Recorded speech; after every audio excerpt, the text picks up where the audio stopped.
Uy, babe! Kala ko ba magboboraki tayo this December? Holiday season na, oh. Ano na?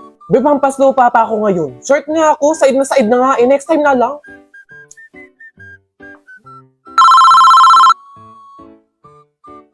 Hello? Hello, Ken Koy, good day. Kindly check na lang kasi nasend ko na yung payment for brand collaboration natin last month. Thank you. Babe, mag-impake ka na. Sa Thailand tayo pupunta. Hindi na ako magdadala ng gamit. Bibili na lang ako para bago lahat. Tapos nakabook na rin pala yung Singapore natin for January. Tapos Taiwan naman sa February. Tayo.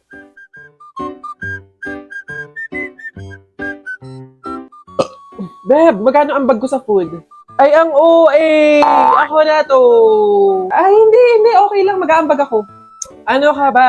Sagot ko na to. Gift ko na sa'yo. Ganun. Hindi naman ganun laking kabawasan. Ito naman. Babe, grabe ang pinamili mo. Ang mahal pa. Bibili ka ng brief 19,000? Ang gastos mo, day. Si OA. Gift nga sa sarili, diba? Deserve ko naman to. Tsaka, may magbabayad pa naman ng mga brand. Mga 3 pa yun. Doon na lang ako magtitipid.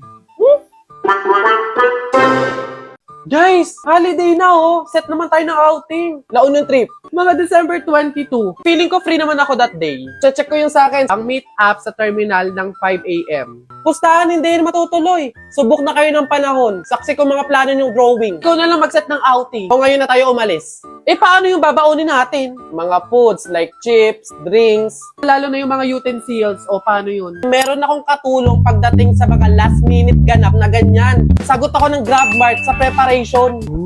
Lalo na ngayong holiday season. Meron silang pa-sale at promo. Up to 50% off sa mga selected na holiday handa needs. Pwedeng ipa-pick up or ipa-deliver yung pinamili. Iwas siksikan tsaka pila sa counter. Hassle-free talaga. Laon yung trip! Let's go! Uy, kamusta kayo? Na-miss ko kayo. So, kaninong buhay naman yung pag-uusapan natin ngayon? Ay, yung kay Bernadette, buntis. Alala mo yan? Yung kaklase natin na matalino at tahimik lang. Yung guard na nagpapakit sa kanya nun, siya ang tatay. For sure yun. Di ba bet nyo yun dati? Bakla ba yun?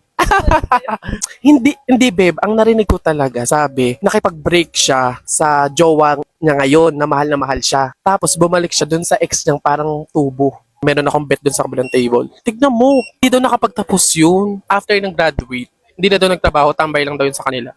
Babe, picturean mo ko para kunwari may pera ako. Papost ko ito, magpapapansin ako sa dati kong friend. Okay class, so magkakaroon kayo ng field trip next week. 1,000 pesos yung payment, hanggang Friday lang yung bayaran. Okay? Pwede na kayong umuwi. Yay! Excited na ako sumama! Ikaw ba, Jeffoy? Sasama ka ba? Siguro. Nay! Oh, anak! Ano yun? Parang excited ka. Nay, may field trip daw po sa isang linggo. 1,000 daw po, tapos hanggang Biyernes na lang daw po yung bayaran. Sasama naman po ako, di ba, Nay? Anak, wala naman tayong ganong kalaking pera eh. Tsaka wala pang natatanggap na labada si nanay, kaya wala pa akong budget sa ngayon. Pasensya ka na muna, anak. Sige na, anak. Pumasok ka na sa school mo. Oh! Uy, Jepoy! Hello? Ngayon na yung bayaran natin para sa field trip. Sasama ka ba? Hindi eh. Wala kaming budget para sa field trip. Hala, sayang naman. Ikaw lang yung hindi makakasama sa buong section. Okay lang. Wala namang problema sa akin eh. Enjoy kayo ah. Kwentuhan mo ako ng mga pinuntahan nyo.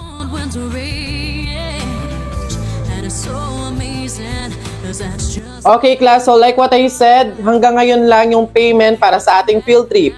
Ma'am, ito po yung sa akin. Bayad ko po, ma'am. Next, Jepoy. Po. Yung bayad mo, iho, nasa na? Ano po kasi, ma'am? Hindi ka ba sasama sa field trip? Sasama po siya, ma'am. Oh, Nay! Nay, akala ko po gumawa ng paraan si nanay, anak. Naghanap ako ng labada kahit konti lang yung bayad. Kahit maliit lang. Pinagsama-sama ko yun kaya nakahanap ako ng pambayad sa field trip mo. Sige na, Mare. Baka naman may labada ka dyan. Mare. Wala din naman kasi ako pambayad. Kahit 200, Mare. Okay na yun. Mare, papalaba ka? Mura lang singil ko. 300 lang, okay na.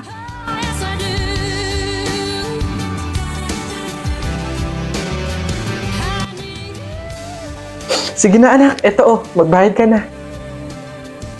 Salamat, Nay.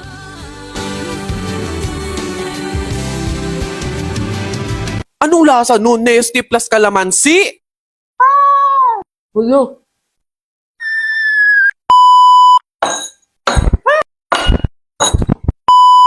Howdy people! Nagkita na naman tayo at as you can see, as usual, ganun pa din dating gawin. May bago na naman ako pagsasamahin, paghahaluin. Ito ang Nesty at Kalamansi. Tataka pa din ako. Anong lasa nun? Nesty plus kalamansi? Ano yun? Anong feeling nun? Anong pakiramdam nun? Anong lasa nun? OA. Kaya nasasabihin ng OA sa comment eh. So start na tayo mga people. First, yung ating Nesty. I'm wondering how it tastes. Ay! How the taste? Lagay na natin yung yellow. Water. Last is kalamansi. Kailangan manual lang tayo. Mano-mano na lang to. Di, parang wala ka pang mapiga. Mukha naman siyang masarap. Ito na yung pinaka-gusto nyo. Moment of truth! Taste test! Oops! Bago tayo mag-taste test mga people, speaking of Nesty, holiday handaan na sakto sa karaoke at Nesty. Meron akong sorpresa sa inyo. Ito na lang talaga yung matutulong ko sa inyo. Sali na sa Nesty Bottomless Karaoke-a-thon. Contest ito na gaganapin sa TikTok live stream on December 8, 2024 from 12 p.m. to 12 a.m. Sali na mga people kasi for sure marami kayong prizes na mapapanalunan gaya ng cash prize, appliances, at yung kanilang grand prize na 150,000 worth of grocery allowance for 2025. Ano ako na lang yung sumali. Also mga people, nagulat ako kasi meron silang nilabas na Del Monte Sorpresa Yapak or yung mga bundle kasi meron ng free Nesty. Nako mga people, perfect talaga ngayong holiday handaan season. Kaya para bottomless ang handaan, mag-bottomless na rin with Nesty. Para sa buong information at details mga people, pumunta na kayo sa official Facebook page ng Nesty para malaman nyo kung paano mag-join. Aasahan ko kayo mga people. See you! Ito na tayo sa exciting part, taste test! Sabi sa inyo eh, masarap pa din. Masarap pa din. Sabi ko sa inyo talaga, kahit anong ihalo sa Nesty, kahit anong i-partner sa Nesty, perfect pa din. Try nyo na din! Hindi siya nagpapantay-pantay. Nahuhugot kasi siya. Hirap na magpatawa dito.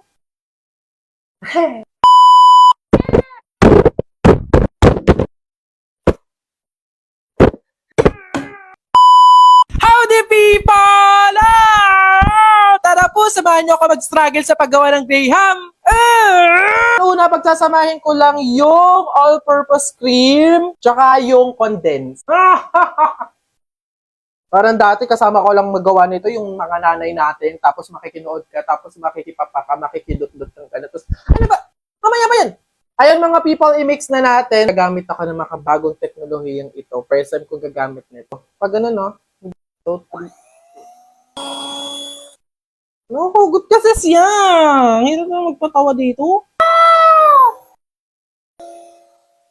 Lalagyan ko muna siya ng gatas sa pinaka-bottom. Sa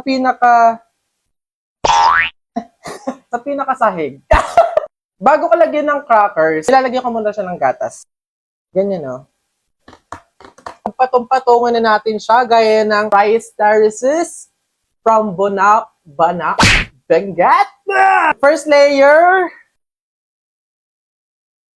Huwag mo likotin. Pambatang to talaga. Hindi, yung ano nga muna. More. Upo ka muna dyan. After natin ilagay yung crackers, so lalagyan ko ulit ng gatas. Alternate. Crackers, gatas, crackers, gatas. Lulutangan talaga yung mga biscuit. Pero, trust the process. Hindi siya nagpapantay-pantay. Lalagyan ko muna ng fruit cocktail sa gitna para mas makapal yung graham. Aminin nyo, after salain ng nanay nyo yung fruit cocktail, iinumin nyo yung pineapple na sabaw. Spread lang natin yung fruit cocktail. Tuloy na tayo sa pagpapatong-patong ng semento. Tapos na yung last layer, kaya ko na dinadamihan yung gatas sa ibabaw. Sakto lang yung taas. Bale dun sa may second floor. Then last, ayun, lalagyan ko na uli ng fruit cocktail sa ibabaw. Mas madami kasi ito na yung pinaka magsisilbing design. Ayan na mga people, tapos na ang Graham ni Kenkoy. Ito yung itsura niya. Simple lang naman siya pero masarap.